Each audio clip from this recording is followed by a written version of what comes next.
Hello दोस्तों, welcome to study hacks के YouTube channel में आपका स्वागत है। तो मैं आज आपको बताऊंगा कि किस तरीके से आपको किसी भी एग्ज़ाम को क्वालिफाई करने के लिए कौन से पॉइंट्स ध्यान रखने चाहिए, और मैं बताऊंगा कि मैंने कितनी स्ट्रगल करी है। बच्चे किस तरीके से तैयारी करना शुरू कर देते हैं पर बीच में ही छोड़ देते हैं, उनको बहुत सारी चीज़ें नहीं पता होती। तो आज हम केवल मोटिवेशनल और स्ट्रेटजी के बारे में बात करेंगे। तो चलिए स्टार्ट करते हैं। तो आज हम सबसे पहले बात कर लेंगे मेन एग्ज़ाम, किसी भी एग्ज़ाम को क्वालिफाई।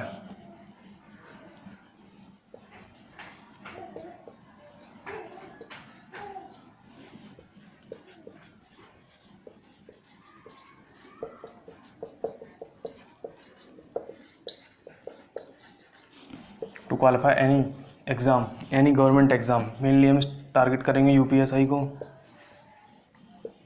एसएससी को। ठीक है, इससे बड़े तो कोई एग्ज़ाम नहीं है एसएससी से बड़े, उससे नीचे यूपीएसआई आता है। सीएचएसएल के लिए भी ले सकते हैं। ठीक है, तो मैं सबसे पहले अपने बारे में बताऊंगा कि मैंने किस तरीके से स्टार्ट किया था। तो मैं ग्रेजुएशन करता था दिल्ली यूनिवर्सिटी में, जो कि दिल्ली श्यामलाल कॉलेज है। तो वहाँ पर मैं सबसे पहले पढ़ता था। तो फर्स्ट ईयर मेरे को उनके बारे में कुछ भी जानकारी नहीं थी कि क्या होता है गवर्नमेंट एग्ज़ाम, क्या होता है कॉम्पिटिटिव एग्ज़ाम। तो धीमे धीमे मेरा फ्रेंड मिला मुझे, निशांत, जो कि अभी एयरफोर्स में है। तो उसने मेरे को नॉलेज दी कि भाई तू यहाँ पर पढ़ा रहता है पूरे टाइम, थोड़ी सी मतलब देख ले इन सब चीज़ों के बारे में, गवर्नमेंट के बारे में। तो इतनी मेहनत करता है, घर से अलग है, खाना पीना बनाता है। तो मैंने कहा यार क्या होता है गवर्नमेंट एग्ज़ाम। तो उसने मेरे को समझाया। फिर मैं महिंद्रा गया। महिंद्रा जाके पता लगा कि भाई कोचिंग होती है 6 महीने की, जिसे करते हैं, और एसएससी का एग्ज़ाम होता है, जिनसे क्वालिफाई करने के बाद आपको बहुत सारी वो मिल जाती हैं पोस्ट। ठीक है, तो फिर मेरा मन किया कि हाँ यार चलो बढ़िया चीज़ है ये तो वो मुझसे 1 साल 1.5 साल पहले कर रहा था। उसके यहाँ सारे के सारे गवर्नमेंट जॉब्स में हैं। तो मैं इस तरीके से मैं गया, महिंद्रा गया। फिर मैंने कोचिंग लगाई अपनी। 2 बजे मेरा कॉलेज होता था, इवनिंग कॉलेज था। 2 बजे में कॉलेज होता था, तो मैंने 11 बजे कोचिंग लगा ली। 2 घंटे की, 3 घंटे की, जितने घंटे की कोचिंग होती थी। तो फिर बस मैं क्या करता था, मैं जाता था 10 बजे यहाँ से, 9 बजे यहाँ से निकल जाता था दिल्ली से अपने रूम से, और कोचिंग पढ़ता था 11 बजे करीबन। घड़ी वहाँ देख रहा हूँ, पॉइंट्स नहीं है कुछ भी। तो 11 बजे करीबन कोचिंग, फिर 2 बजे छुट्टी हो जाती थी। 3 बजे मैं कॉलेज पहुँच जाता था। 3:30 बजे लेक्चर अपने कॉलेज के शुरू कर देता था।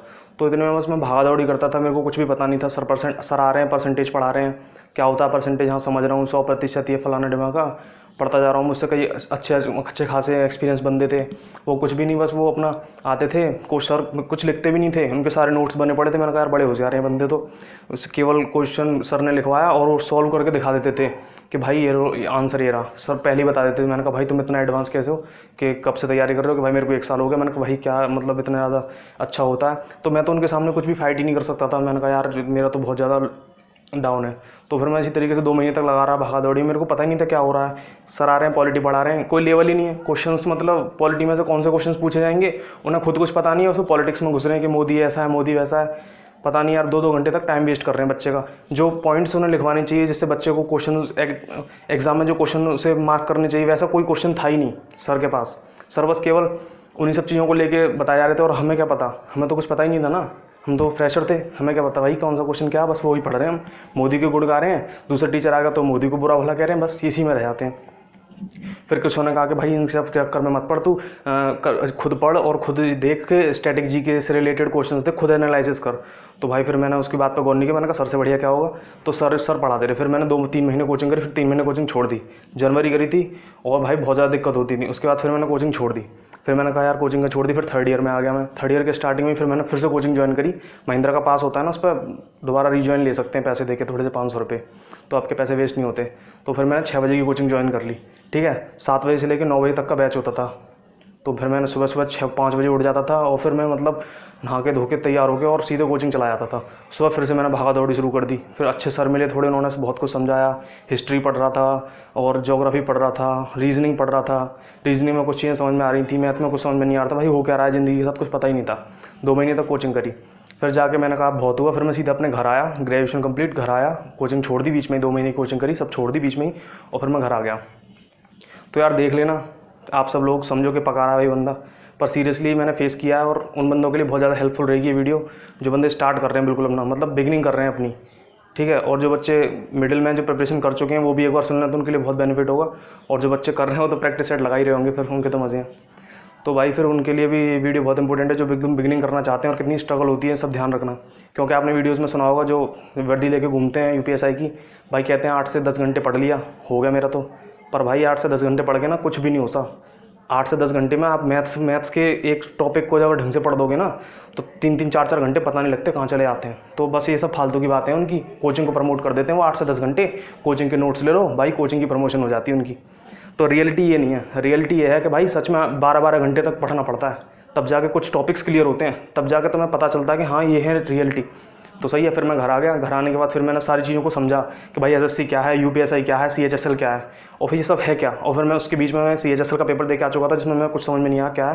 कांस्टेबल का तक पेपर दिया था मैंने, 49,568 का, 41,520 का, दोनों दिए थे मैंने।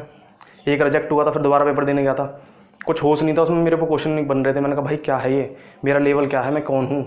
तब जाके फिर मैंने मैथ्स शुरू किया पढ़ना गगन प्रताप सर से, सीरियसली मैं बोल रहा हूँ, नाम ले रहा हूँ सर का, गगन प्रताप सर से मैथ्स शुरू किया।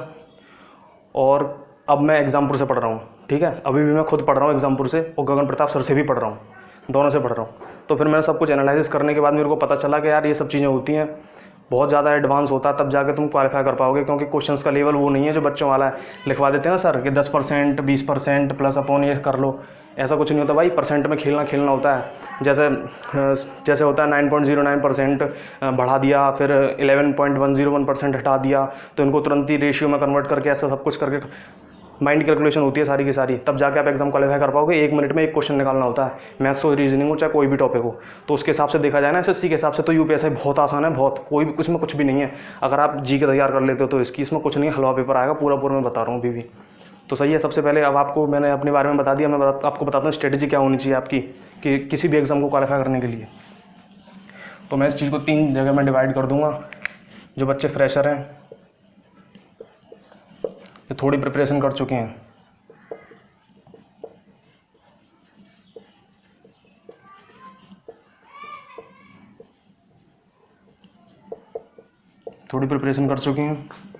और जो प्रैक्टिस सेट लगा रहे हैं भाई,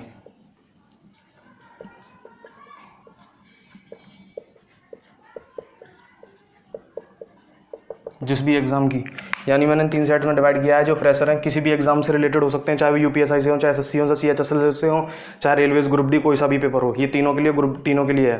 तो जो बच्चे फ्रेशर हैं जो एग्जाम में उतर रहे हैं, यानी अभी जो बच्चे थोड़ी प्रिपरेशन कर चुके हैं, और जो बच्चे प्रैक्टिस सेट लगा रहे हैं, यानी उनकी सारी प्रिपरेशन हो चुकी है, उनका काम सुबह से लेकर शाम तक प्रैक्टिस सेट है, और कोई टॉपिक नहीं आता उसको क्लियर करके फिर प्रैक्टिस सेट है, ठीक है।